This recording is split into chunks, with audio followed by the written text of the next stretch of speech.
అందరికీ నమస్కారం. మరి డిఎస్సి గురించి సమాచారం గురించి డిస్కస్ చేద్దాం. ముఖ్యంగా సెప్టెంబర్ తర్వాత డిఎస్సి నియామకాలు జరగబోతా ఉన్నాయి. ఉపాధ్యాయ దినోత్సవం నాటికి అపాయింట్మెంట్ ఆర్డర్లు కష్టమే అని కొంత మనకు వార్త వినిపిస్తూ ఉంది.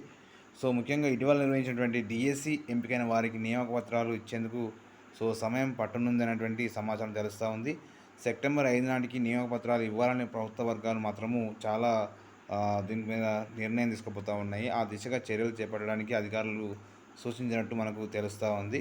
మనకు జూలై 26న సచివాలయంలో పలు ఉపాధ్యాయ సంఘాల నేతలతో ప్రభుత్వ పెద్దలు నిర్వహించిన సమావేశంలో సెప్టెంబర్ 5 నాటికి నియామకాలు పూర్తి చేస్తామని హామీ ఇవ్వడంతో అభ్యర్థులు సంతోషం వ్యక్తం చేస్తూ ఉన్నారు. దీనిపైన సర్వత్రా చర్చ కూడా జరుగుతూ ఉంది.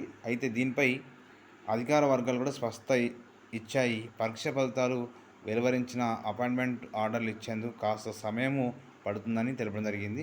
అంటే ఆ నిర్ణయం జరుగుతుంది చర్చల తర్వాత కొంత కాస్త వాళ్ళకి అపాయింట్మెంట్ ఇవ్వడానికి కొంత టైం ఆర్డర్ ఇవ్వడానికి సమయం పడుతుందని వాళ్ళ యొక్క నిర్ణయం చేయడం జరిగింది. 11,062 ఉపాధ్యాయ పోస్టులకు మరి జూలై 18 నుంచి ఆగస్టు 5 వరకు మొత్తం 26 పరీక్షలు జరిగినాయి.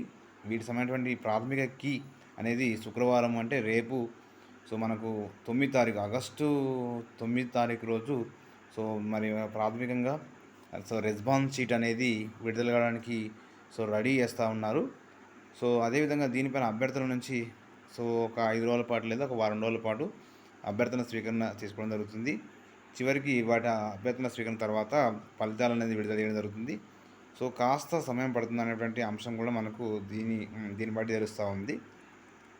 ఉపాధ్యాయ దినోత్సవం నాటికి నియామక పత్రాలు ఇవ్వడం సాధ్యం కాదని సెప్టెంబర్ తర్వాత డిఎస్సి కొత్త డిసిషన్ రానట్టున్నటువంటి సమాచారం అనేది మనకు ఉన్నటువంటి పేపర్ సమాచారం ప్రకారం ఒక వార్తా న్యూస్ ప్రకారం తెలుస్తూ ఉంది. ఈ వీడియోస్ వాళ్ళందరూ కూడా please subscribe my channel and share your friends.